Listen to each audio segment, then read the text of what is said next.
how's it going guys? This is Dave2D and this is my review of the Acer Predator 15 and Predator 17. So originally I was going to do two separate videos on these, but then I thought, what's better than two separate videos when they have so much in common? One unseparated video. Let's do it. So design-wise, they're both very similar. They have a soft touch rubber on all the exterior surfaces, and there's a Predator logo up front. When the device is on, the logo and these two strips here light up red. Now the build quality on both of these is pretty good. They have plastic finishes, there's no metal on the exterior, but they both have good chassis strength and limited screen flex. Even the 17-inch panel is sturdy. One thing to keep in mind though, with soft touch finishes, if you treat it rough, it can show scratches and stuff pretty easily, but if you treat it well, you're good to go. For ports, they both have the same arrangement. On the right side, we have a Thunderbolt 3, USB 3s, video outputs, and then Ethernet. And on the left side, we have a couple more USBs, audio jacks, and an SD slot. Okay, on the bottom of the laptop, we have subwoofers, air intake vents, and then an easy to open hatch for accessing the upgradable components. So there's two empty RAM slots. You can upgrade it up to 64 gigs of RAM. And for storage, there's an M2 slot that's in use, and then a second slot on top that comes empty. And then you also have your regular 2.5-inch drive. So 3 drives in total, which is awesome for things like streaming, recording games, or video editing. The fans exhaust out the back, and it obviously has a gamer-inspired design to it, but I think they look pretty cool. Now both of them are a little heavier and larger relative to other laptops with the same screen size. Opening it up, it has the same soft touch material on the inside. Big laptops like this often have nice keyboards, and these ones feel pretty good. It's very spacious, excellent key travel, and the layout is perfect. Even with the keyboard shift from the number pad, typing and gaming is very comfortable. The backlighting is red on the keyboard area and then blue on the number pad area. So you can't change the backlighting color, but you can turn them on and off in zones. There's some profile buttons that you can program macros, and you can control things like fans or graphics cards. It's actually pretty useful. The 17-inch Predator has it on the side, and then the 15-inch one has it up on the top because there's less space on the side. But there is one issue on the 15-inch keyboard. So the corner here can poke into your wrist. Now I don't have a big wrist, so there's just enough space for me to use it comfortably, but if you're jacked or if you have huge arms, then this might actually bug you. I'd try it out in a store first if you can. The trackpad's also really good. It has excellent texture and it tracks nicely. It uses physical buttons that are really nice to click. There's quite a bit of travel on the buttons, but they're still very responsive. There's also a button here to turn off the trackpad when you're gaming with the mouse. The screens on both of these review units are 1080p IPS panels. They're bright backlighting, matte finish, good contrast, good color accuracy, really good viewing angles. They're nice screens. There's no light bleed that I can see on the 15-inch panel. There's a little bit in the top corners of the 17-inch, but it's very slight. Now there's supposedly a 4K option for the 17-inch model in some countries, but I haven't seen it. But overall, these 1080p panels are really solid and are great for gaming. They don't have G-Sync though. There's also a 720p webcam. You get some pretty clean videos from it.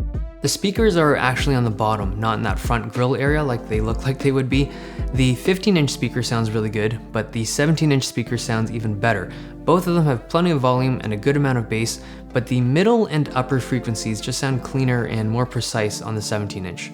The fans on idle aren't too loud, but when these laptops are going full tilt, the fans are very audible. They are cooling a GTX 980M, which gets hot, but yeah, these fans are loud.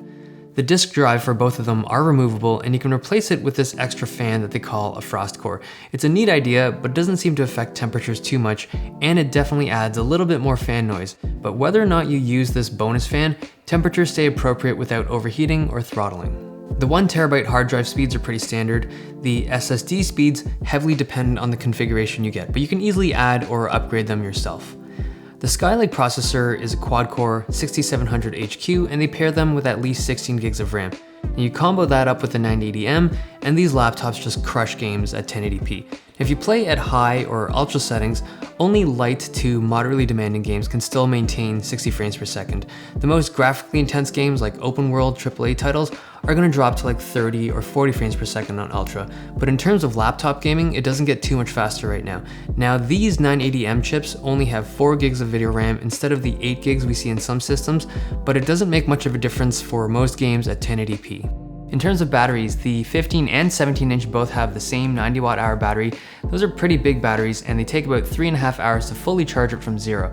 Now in terms of battery life, the 15-inch got around 5.5 hours of use, the 17-inch got a little bit less than 5 hours of use. Very respectable for the type of laptops these are, and if you're playing games, only about an hour and a half of gaming time. Okay, the Acer Predator laptops. They have good build quality with the soft touch finish.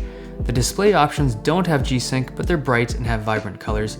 The keyboard is nice to type on, but the backlighting is limited to red. The trackpad can be toggled on and off, and it's also enjoyable to use.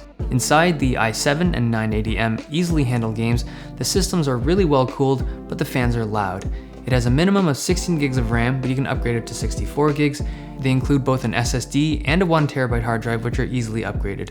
Pricing starts at $1,500 for a configuration with a 970M, but if you want a 980M, those configurations start at around $2,000. So the Predators are actually two of the more powerful laptops I've used. There's a lot to like about them. The screen is good, the build quality is good, powerful components, and great battery life. There's a lot of good stuff going on. But the two things that kind of bug me are the red and black theme. I know it's a very personal thing, but red and black is just so common. I wish they'd gone for something a little bit more neutral. But the big thing for me is the weight. I understand it's a gaming laptop, and I understand that it's got a very wonderful battery life because of that extra battery weight in there. But 7.5 pounds on the 15-inch model is a very heavy device to carry like as your regular daily driver. If you're bringing it to class or carrying it in between classes, it'll bog you down. But if you don't need to lug your laptop around really frequently, these are really good options. I'd take a close look at them. That's the end of this review. Hope you guys liked it. Thumbs if you liked it, subs if you loved it. It's been nice. I'll see you guys next time.